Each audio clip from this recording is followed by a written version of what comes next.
progenitors, nor in those of the ruder tribes without the pale of the vril-ya.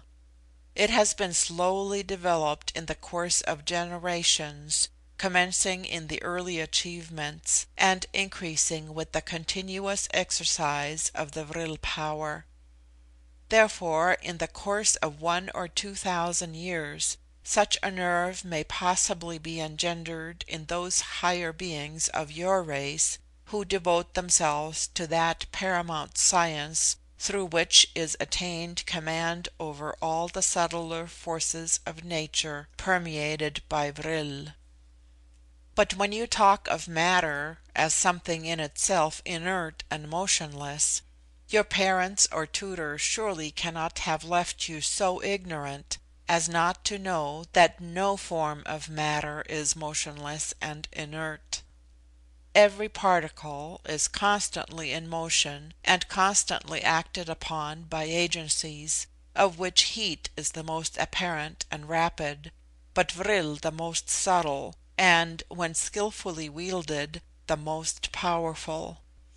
So that, in fact, the current launched by my hand and guided by my will does but render quicker and more potent the action which is eternally at work upon every particle of matter, however inert and stubborn it may seem.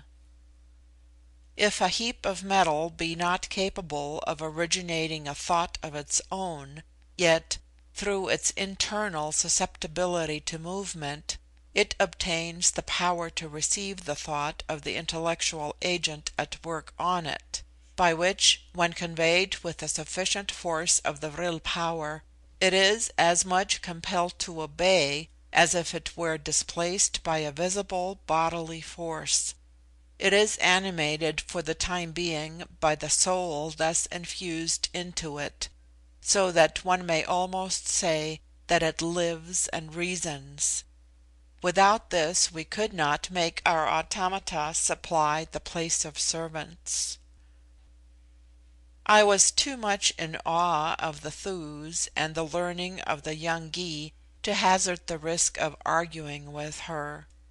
I had read somewhere in my schoolboy days that a wise man, disputing with the Roman emperor, suddenly drew in his horns, and when the emperor asked him whether he had nothing further to say on his side of the question, replied, "Nay, Caesar, there is no arguing against a reasoner who commands 10 legions." Though I had a secret persuasion that whatever the real effects of vril upon matter, Mr. Faraday could have proved her a very shallow philosopher as to its extent or its causes, I had no doubt that Z could have brained all the fellows of the Royal Society, one after the other, with a blow of her fist. Every sensible man knows that it is useless to argue with any ordinary female upon matters he comprehends, but to argue with a Gy 7 feet high upon the mysteries of vril, as well argue in a desert and with a simoon. Amid the various departments to which the vast building of the College of Sages was appropriated, that which interested me most was devoted to the archaeology of the vril-ya, and comprised a very ancient collection of portraits. In these the pigments and groundwork employed were of so durable a nature that even pictures said to be executed at dates as remote as those in the earliest annals of the Chinese retained much freshness of colour. In examining this collection, 2 things especially struck me. First, that the pictures said to be between 6,000 and 7,000 years old were of a much higher degree of art than any produced within the last 3,000 to 4,000 years. And second, that the portraits within the former period much more resembled our own upper world and European types of countenance. Some of them, indeed, reminded me of the Italian heads which look out from the chemises of Titian, speaking of ambition of craft, of care or of grief, with furrows in which the passions have passed with iron ploughshare. These were the countenances of men who had lived in struggle and conflict before the discovery of the latent forces of vril had changed the character of society, men who had fought with each other for power or fame, as we in the upper world fight. The type of face began to evince a marked change about 1,000 years after the vril revolution, becoming then, with each generation, more serene, and in that serenity more terribly distinct from the faces of labouring and sinful men; while in proportion as the beauty and the grandeur of the countenance itself became more fully developed, the art of the painter became more tame and monotonous. But the greatest curiosity in the collection was that of 3 portraits belonging to the prehistorical age, and, according to mythical tradition, taken by the orders of a philosopher whose origin and attributes were as much mixed up with symbolical fable as those of an Indian Buddha or a Greek Prometheus. From this mysterious personage, at once a sage and a hero, all the principal sections of the vril-ya race pretend to trace a common origin. The portraits are of the philosopher himself, of his grandfather and great grandfather. They are all at full length.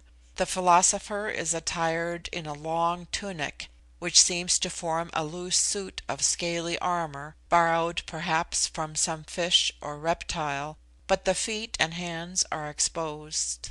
The digits in both are wonderfully long and webbed. He has little or no perceptible throat, and a low receding forehead, not at all the ideal of a sage's. He has bright brown prominent eyes, a very wide mouth and high cheek bones, and a muddy complexion. According to tradition, this philosopher had lived to a patriarchal age extending over many centuries, and he remembered distinctly in middle life his grandfather as surviving, and in childhood his great grandfather. The portrait of the first he had taken, or caused to be taken, while yet alive; that of the latter was taken from his effigies in mummy. The portrait of his grandfather had the features and aspect of the philosopher, only much more exaggerated. He was not dressed, and the colour of his body was singular, the breast and stomach yellow, the shoulders and legs of a dull bronze hue. The great grandfather was a magnificent specimen of the batrachian genus, a giant frog, pour example. Among the pithy sayings which, according to tradition, the philosopher bequeathed to posterity in rhythmical form and sententious brevity, this is notably recorded: "Humble yourselves, my descendants, the father of your race was a twat (tadpole). Exalt yourselves, my descendants, for it was the same divine thought which created your father that develops itself in exalting you." Aph Lin told me this fable while I gazed on the 3 batrachian portraits. I said in reply, "You make a jest of my supposed ignorance and credulity as an uneducated Tish, but though these horrible daubs may be of great antiquity, and were intended, perhaps, for some rude caricature, I presume that none of your race, even in the less enlightened ages, ever believed that the great grandson of a frog became a sententious philosopher, or that any section, I will not say of the lofty vril-ya, but of the meanest varieties of the human race, had its origin in a tadpole." "Pardon me," answered Aph Lin.